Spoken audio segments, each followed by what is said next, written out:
Halo semua, perkenalkan nama saya Apri. Pada video kali ini kita akan belajar mengenai rumus workday in. Jadi rumus ini bisa menghitung jumlah tanggal ke depannya atau ke belakangnya dengan kriteria tertentu. Misalnya kita mengabaikan kriteria Sabtu dan Minggu, kemudian kriteria libur. Kita contohkan di sini, seseorang memulai cuti tanggal 25 bulan 1 tahun 2022, kemudian dia akan cuti selama 5 hari. Dan kita akan dapat menghitung secara otomatis kapan ia akan masuk kerja. Kita lihat di sini di kalender bahwa tanggal 25 di sini otomatis 5 hari kemudian 1, 2, 3, 4 dikarenakan hari Sabtu dan Minggu itu tidak dihitung, maka tanggal 29 dan 30 diabaikan. Maka masuk ke 5. Kemudian yang dihitung adalah kapan ia masuk kerja. Dikarenakan tanggal 1 itu termasuk tanggal libur, ini masuk tanggal 1 bulan 2 ya, yaitu Tahun Baru Imlek, maka ia akan masuk pada tanggal 2 bulan 2 2022. Kemudian bukan itu saja, dengan rumus ini kita bisa mengambil tanggal dengan kriteria tertentu saja. Misalnya saya hanya mau mengambil tanggal yang berisi hari Sabtu dan Minggu saja, sehingga kita bisa membuat sebuah absen yang mengambil tanggal Minggu dan Sabtu saja seperti ini. Simak video ini sampai selesai dan let's go. Oke, di sini saya punya data. Data ini seperti menghitung kapan seseorang berakhir masa cutinya. Jadi sini saya punya nama karyawan, kemudian lama cutinya, kemudian mulai cutinya, dan kita akan menentukan kapan seseorang tersebut akan masuk atau mulai kerja setelah masa cutinya berakhir.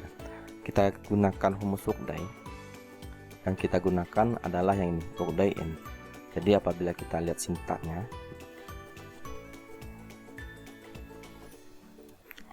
sintaknya itu ada 4, yaitu start date, standarnya itu mulai tanggalnya, kemudian day-nya yaitu berapa lama hari yang akan kita hitung, bisa sebelum ataupun sesudah. Di sini ya kita akan menghitung setelah hari kelima. Kemudian weekday-nya ini yaitu hari yang akan kita abaikan. Di sini kita akan mengabaikan hari Sabtu dan Minggu. Di sini untuk mengabaikan hari Sabtu dan Minggu yaitu dibuat angka 1, dan di sini ada banyak pilihan ya. Kemudian sintaks selanjutnya yaitu holiday. Holiday adalah hari-hari libur. Nanti kita akan membuat hari-hari liburnya yaitu kolom bantu ini. Kita langsung saja, kita untuk start date-nya kita pilih mulai cuti. Kemudian untuk day-nya yaitu 5 hari setelahnya. Lalu di weekday kita pilih 1 untuk mengabaikan Sabtu dan Minggu. Kemudian holiday-nya yaitu kolom bantu ini, yaitu semua hari libur atau cuti bersama pada tahun ini. Kemudian kita buat absolute pada selnya dengan menekan tombol F4 pada keyboard, sehingga nantinya saat ditarik selnya tidak bergerak atau berubah. Maka kapan masuk kerja seorang karyawan akan tampil tanggal-tanggalnya.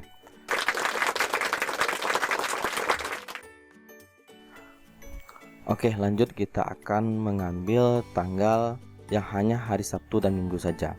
Kita buat dulu sebuah kolom bantu. Di sini ada kolom bantu Januari 2002 sampai Desember 2002, di mana nanti kalau Januari 2022 itu mewakili tanggal 1 bulan 1 tahun 2022.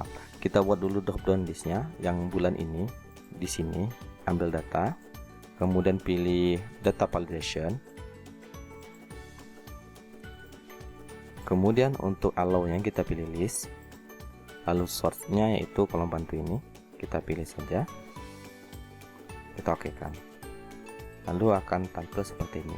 Kemudian di sebelahnya kita buat kolom bantu, kita gunakan saja rumus VLOOKUP, dimana lookup value-nya yaitu pada sel C3. Kemudian untuk tabel array-nya yang ini, kolom bantu ini. Kemudian karena kolom yang akan diambil atau call index 6-nya yang kedua yang akan kita ambil, maka kita pilih 2 dan pilih false atau bisa dikodekan dengan angka 0 dan tutup kurung dan enter. Maka setiap kita mengubah nilai-nilainya, maka otomatis data yang di sel D3 itu akan berubah sesuai dengan data yang ini. Maka pada sel D3 inilah yang akan menjadi start date pengambilan tanggalnya. Kemudian kita bisa gunakan di sini rumus workday. yang ini ya, workday in. Kemudian untuk start date-nya yang ini kita buat absolute dengan menekan tombol F4 pada keyboard. Lalu untuk day-nya apabila kita klik satu sini nanti akan ditarik, itu tidak akan berubah yang menjadi 23. Kita gunakan rumus kolom, pilih yang A1, sehingga nanti apabila kita tarik secara kolom itu akan berubah menjadi kolom 1, kedua, dan 3. Artinya 1, 2, dan 3, hari 1, 2, dan 3 dan seterusnya. Kemudian weekday-nya kita lihat dulu ya rumus workday ini. Oke, di sini mengartikan bahwa string 1 itu artinya mengabaikan. Misalnya di sini kan hari Senin sampai Minggu, dianggap Senin itu satu pertama, kita tanda kutip nih, satu pertama. Kemudian hari Selasa, hari Rabu, hari Kamis, hari Jumat. Nah, karena kita akan mengambil hari Sabtu dan Minggu, maka diambil 0 kedua. Jadi ini satu pertama yaitu Senin, ini Selasa, ini Rabu, Kamis, dan Jumat. Sehingga hari Senin dan Jumat sampai Jumat itu akan diambilkan atau tidak diambil.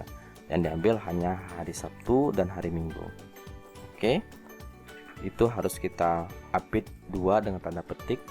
Kemudian holiday-nya kita abaikan saja karena tidak ada hari libur yang diharapkan. Kemudian kita enter, maka otomatis saat kita tarik ke kanan itu akan mengambil hari Sabtu dan Minggu saja. Untuk mengeceknya apakah benar ini hari Sabtu dan Minggu, kita bisa gunakan rumus text, dimana value-nya yaitu yang ini. Kemudian untuk format teksnya tanda petik, kemudian kita buka siku seperti ini.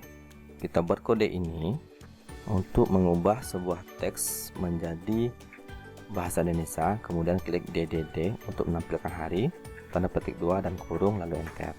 Maka ini akan mengambil hari Sabtu dan Minggu saja. Apabila teman-teman mau mengambil hari lain, misalnya teman-teman mau mengambil hari Rabu juga, tinggal buat ini angka 0, maka yang akan diambil adalah Rabu, Sabtu, dan Minggu. Maka hari Rabu, Sabtu, dan Minggu. Demikian video ini, semoga bermanfaat. Jangan lupa untuk tonton video saya lainnya dan jangan lupa untuk subscribe. Assalamualaikum warahmatullahi wabarakatuh.